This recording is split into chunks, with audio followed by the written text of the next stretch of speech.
Breathless. Forbidden, Book 2. Written by Susanna Thompson. Narrated by Lauren Sweet. Chapter 12. You did what? I questioned in astonishment. I signed us up for ballroom dancing, he repeated. Who are you and what have you done with Cade? He smirked in response. I'm not as predictable as you assumed I was. That was an understatement. Never in a million years would I have predicted that he would even spare a thought to ballroom dancing, let alone participate in it.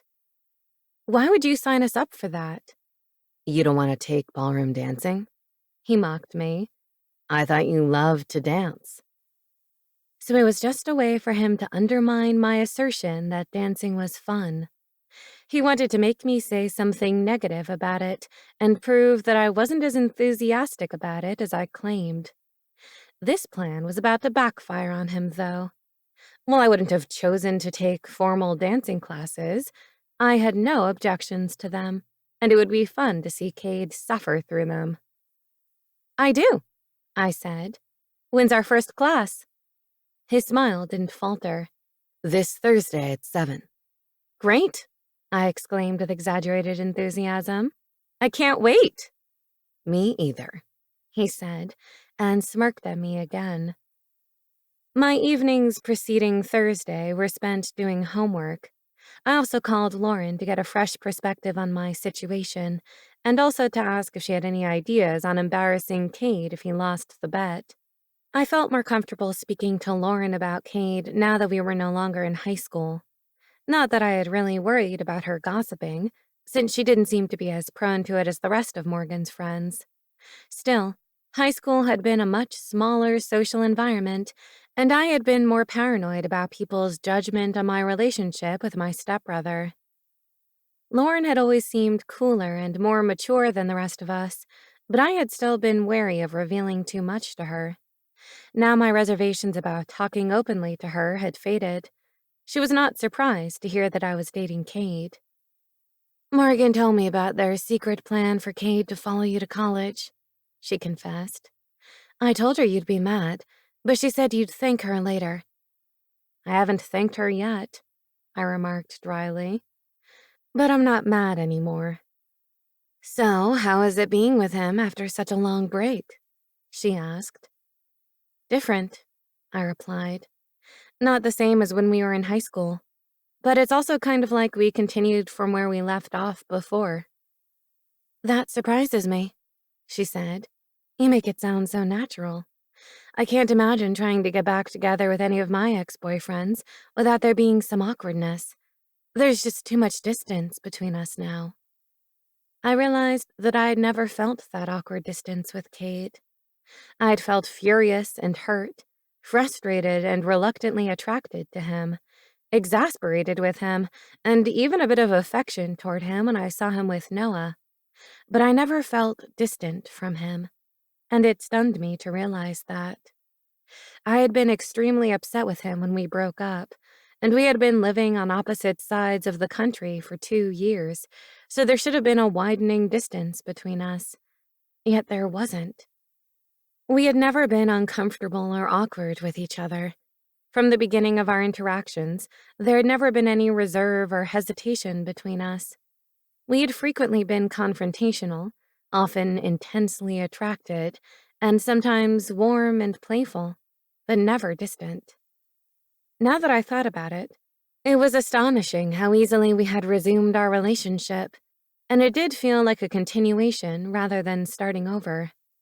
As much as I had told myself that Cade could have been any attractive guy I wanted to have a one-night stand with, the truth was that I couldn't imagine actually having sex with any other guy. It certainly wouldn't have been as easy to take my clothes off and give in to passion with another guy. How are things going with your boyfriend? I asked Lauren, even as I reeled from my realizations about my feelings for Cade. All right, she said. I don't know, she amended. It's so exciting before you know for sure if he likes you, but then it's like the novelty wears off too fast once you start dating. Do you think it's, you know, the sex? I questioned awkwardly. Maybe you haven't found anyone who rocks your world, I finished lamely, unable to put into words how hot, exciting, and addictive sex could be with the right person. Wait, did I just think that Cade was the right person for me? I know I haven't, Lauren agreed, because I probably would have had sex with the guy if I had. As her words sank into my brain, they distracted me away from thoughts of Cade. You haven't had sex? No, she confirmed. Like I said, the pre-dating stage is the most exciting for me. By the end of our first date, I'm already not feeling it anymore. I'm not going to sleep with a guy if I'm not excited about it. Otherwise, what's the point? I thought about how I'd had the opposite problem with Cade. I'd had to hold myself back from having sex with him too soon. I was glad that it hadn't happened in high school, but I had barely lasted a week this time around.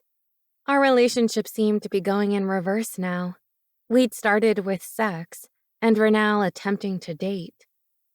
You're right, I told Lauren. There's no point in sleeping with a guy you're not into. Good for you for not giving in to peer pressure. Her tone was laced with amusement when she spoke. I've never had a problem with that. I've always been more of an observer than a participant. She had described herself accurately, and I had a sudden whim to bring her into the action. Why don't you come visit me here one weekend before school gets crazy? There are lots of parties going on right now, and you never know. You might meet someone exciting. That's actually a good idea, she said. Maybe a long-distance relationship is what I need. It might keep the excitement going longer. Would this weekend be good for you? Sure, I agreed. I'll get a sleeping bag and you can take my bed. No offense, Lexie, but I'm not going to be crammed into your dorm. I'll stay at a hotel. I smiled ruefully. I still sometimes forgot that my friends were rich. Since leaving behind the mansion that I had lived in for the past 2 years, I had started to feel like a regular person again. This kind of lifestyle was familiar to me, and I had fallen back into it easily. Lauren, however, had grown up in luxury and would prefer a fancy hotel to a normal-sized dorm room. She might stay at an even more expensive place than the hotel where Cade and I had spent the night. Best not to let my thoughts go there, but my mind had been drifting back to that more often with every day that passed without any physical contact with Cade. I was already wanting more sex with him, and the only thing that stopped me from suggesting it to him was our stupid bet. Hey, I said to Lauren, do you have any ideas for embarrassing someone? After I explained the bet to her, she actually had some suggestions. I've seen people had to wear ridiculous costumes after losing a bet, or stand by the side of the road holding embarrassing signs, usually involving something about honk if you think this or that. Guys have shown up in class wearing miniskirts and high heels. I've even seen a guy walking around campus in a thong. Wow, those are all good. Morgan only came up with having him serenade me in public, and Logan— What did Logan suggest? She asked curiously after I trailed off. That one's kind of private. Ooh, it's something sexual, she exclaimed. I won't tell anyone, she promised. I'm just curious because, well, since I'm lacking in experience. She sounded hesitant, and that was something I had never heard from her before, so I relented. Um, well, he had the idea of me making him my naked servant for the day. Like a sex slave? She questioned in surprise. No, I practically shouted as my face flamed. Like a maid washing dishes and stuff, only naked. Uh, okay. She was clearly bewildered by that idea, and I felt like an even bigger pervert than I had while having that conversation with Logan. It's another way to embarrass him, I lied, trying to make it sound less perverted. Oh, she responded, still sounding uncertain. But I like your ideas better, I told her, desperately trying to move past that mortifying topic. I'll find a ridiculous costume for him to wear. What if you lose the bet? She queried. My embarrassment quadrupled as I imagined myself as Cade's naked servant. That idea had corrupted my mind, and I couldn't seem to get it out of my brain. I'm not going to lose the bet, I declared. My voice must have betrayed my nervous excitement because Lauren definitely picked up on it. Oh boy, you're in trouble, aren't you? You have no idea, I admitted. But we're taking ballroom dancing lessons, so that's safe, right? I mean, it's all formal and everything. And romantic, she remarked. Having him sweep you around the dance floor like you're in a romantic movie. Yeah, there's nothing at all seductive about that. I hate to say it, but it sounds like he knows how to play this game better than you. We'll see about that, I huffed. Just wait until I pull out my dirty dancing moves. Lauren laughed at me. You know how to dirty dance?